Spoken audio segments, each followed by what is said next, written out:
Can everybody hear me in the back? I'll make this kind of quick,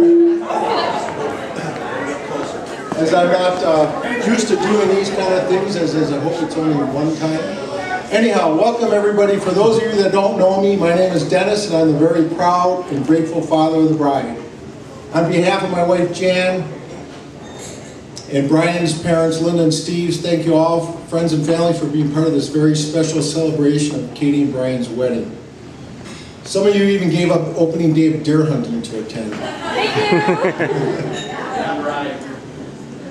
There are many people here to thank for preparing for this day, especially the moms, Jan and Linda, for all their input and the work they've done behind the scenes.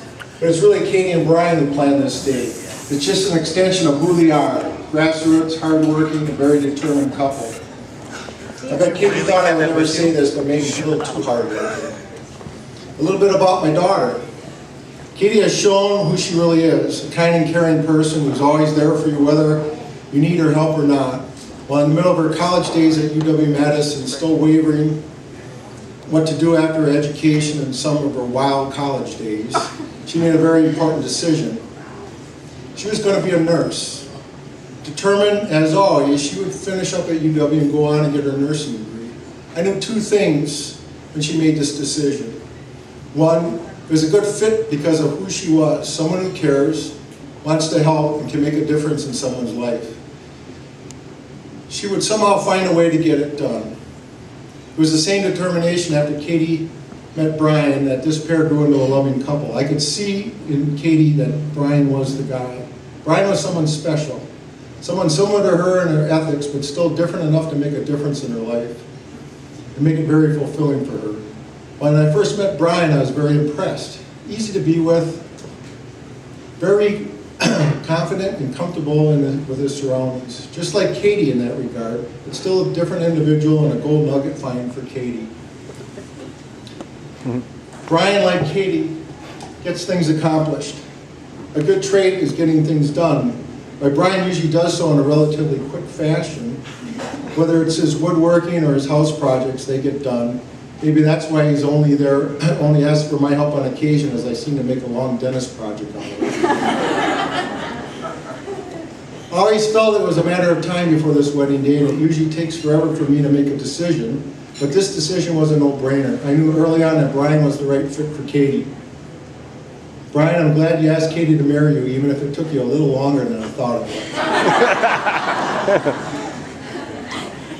would. So, Brian, I'm sure you know a lot about Katie and her family already, but here's a few helpful hints to help you along in your marriage. Katie's a middle child. Even though Jan and I are both middle children, that middle child syndrome still exists. I will let you figure out from there what to do and how to deal with it. Katie has had to overcome a lot of different challenges.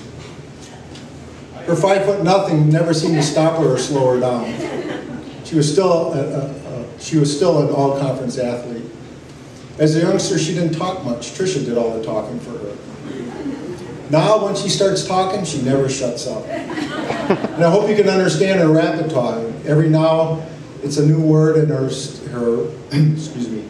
For instance, as a child, she loved her Noochie, or pacifier, and her bunny called Bun Bun. In one of her crabby Katie tantrums, and for those of you who know Katie, there's a few of those, she invented a shortcut word called Banucci. That way she could ask for her bunny and her Noochie in one short word.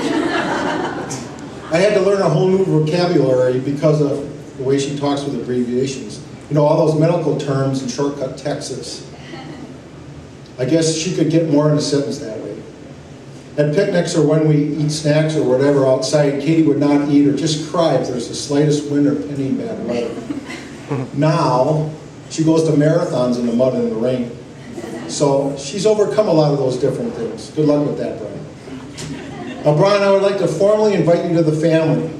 You know you've been part of this extended family for a while now, but that official something is still missing. Well, here it is.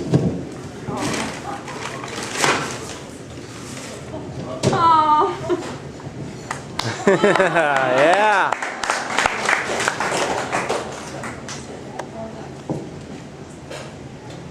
It's official now. This is more than just your name on a plaque.